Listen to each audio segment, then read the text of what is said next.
প্রকাশ্য না আসেও ইসলামী ছাত্র শিবির তাদের গুপ্ত কমিটিকে কার্যকর্তা রেখেছে। গণ অভ্যুত্থানের অন্যতম স্টেক হোল্ডার হচ্ছে এখানকার অ্যাকচুয়াল সাধারণ শিক্ষার্থীরা, শিবিরের সাধারণ শিক্ষার্থীরা না। শিক্ষার্থীরা শঙ্কিত, তারা ওই বিষয়ে শঙ্কিত হলগুলোতে আবারও গন্ডুম গেস্টুম কাছে ফিরে আসবেন। এদেশের ছাত্র রাজনীতি কেমন হবে, শিক্ষাঙ্গনে ঢাকা বিশ্ববিদ্যালয়ের ছাত্র রাজনীতি কেমন হবে, সে বিষয়ে আমরা নিজেদের মধ্যে আলাপ আলোচনা করলাম। জুলাই গণ অভ্যুত্থানের মধ্য দিয়ে ঢাকা বিশ্ববিদ্যালয়ের হলগুলোতে ছাত্র রাজনীতি যেন আর কখনো স্বৈরাচারী হয়ে ফিরে না আসতে পারে, সেজন্য অঙ্গীকারবদ্ধ হয়েছিল এখানকার শিক্ষার্থীরা। প্রতিটি হলে শিক্ষার্থী এবং প্রশাসনের মধ্যে লিখিত চুক্তি স্বাক্ষর হয়েছিল যে হলগুলোতে আর কখনো রাজনৈতিক সংগঠনগুলো তাদের রাজনৈতিক কাঠামো এবং রাজনৈতিক যে কার্যক্রম তারা পরিচালনা করবে না। গণ অভ্যুত্থান পরবর্তীতে শিক্ষাঙ্গনে সকল ক্রিয়াশীল ছাত্র সংগঠন একটি অলিখিত সহাবস্থানে তারা এসেছিল। আমরা দেখেছি কোন ছাত্র সংগঠন হল এবং একাডেমিক এরিয়ায় ছাত্র রাজনীতি না করার পক্ষে শিক্ষার্থীর যে মতামতটা আছে সেটাকে তারা শ্রদ্ধা জানিয়েছে। একই সাথে দীর্ঘ 1 বছর যাবৎ তারা সেই অবস্থানটা তারা জারি রেখেছিল। কিন্তু প্রকাশ্য না আসেও হলগুলোতে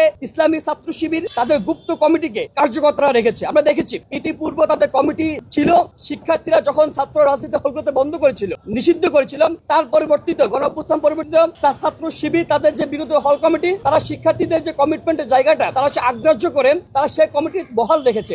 শুধু বহাল রাখে নাই, তারা পুরোদমে সেটাকে কার্যকর করে রেখেছে। এক্সট্রিম মশার কয়েল প্ল্যান্ট ফাইবার দিয়ে তৈরি, তাই সহজে ভাঙে না, সুগন্ধিযুক্ত ও নিরবিচ্ছিন্নভাবে জ্বলে। ডেঙ্গু, চিকুনগুনিয়া বাহি সহ যে কোনো মশার বিরুদ্ধে দেয় এক্সট্রিম সুরক্ষা। আমরা দেখেছি ছাত্র শিবির পরবর্তীতে ছাত্র শিবিরের যে সভাপতি তিনি তাদের ছোট ছোট টিম থাকার কথা স্বীকার করেছেন। আমরা দেখেছি এর পরবর্তীতে ছাত্র ইউনিয়নও তাদের হল এবং একাডেমিক এরিয়া যে কমিটি তারা সেটা প্রকাশ করেছে। সর্বশেষ বাংলাদেশ জাতীয়তাবাদী ছাত্র দল তাদের হল আহ্বায়ক কমিটি ঘোষণা করে শিক্ষার্থীদের আশা আকাঙ্ক্ষার বিরুদ্ধে তারা একদম স্বতঃস্ফূর্তভাবে তারা অংশগ্রহণ করেছে, অবস্থান নিয়েছে। এই অবস্থায় শিক্ষার্থীরা শঙ্কিত, তারা ওই বিষয়ে শঙ্কিত হলগুলোতে আবারও গন্ডুম গেস্টুম কাছে ফিরে আসবেন। একই সাথে সকল ছাত্র সংগঠনকে আমরা আহ্বান জানাই, শিক্ষাঙ্গনে ছাত্র রাজনীতির রূপরেখা কেমন হবে, ছাত্র রাজনীতির কাঠামো কেমন হবে, সেই বিষয়ে সকল ক্রিয়াশীল ছাত্র সংগঠন একই সাথে বিশ্ববিদ্যালয় প্রশাসনের একটা দায়বদ্ধতার জায়গা আছে। আমরা প্রত্যেককে আহ্বান জানাই, আসেন এই যে গণ অভ্যুত্থান, সেই গণ অভ্যুত্থানের অন্যতম স্টেক হোল্ডার হচ্ছে এখানকার অ্যাকচুয়াল সাধারণ শিক্ষার্থীরা, শিবিরের সাধারণ শিক্ষার্থীরা না। এখানকার অ্যাকচুয়াল সাধারণ শিক্ষার্থীরা এই গণ অভ্যুত্থানের অন্যতম স্টেক হোল্ডার। তারা স্বতঃস্ফূর্তভাবে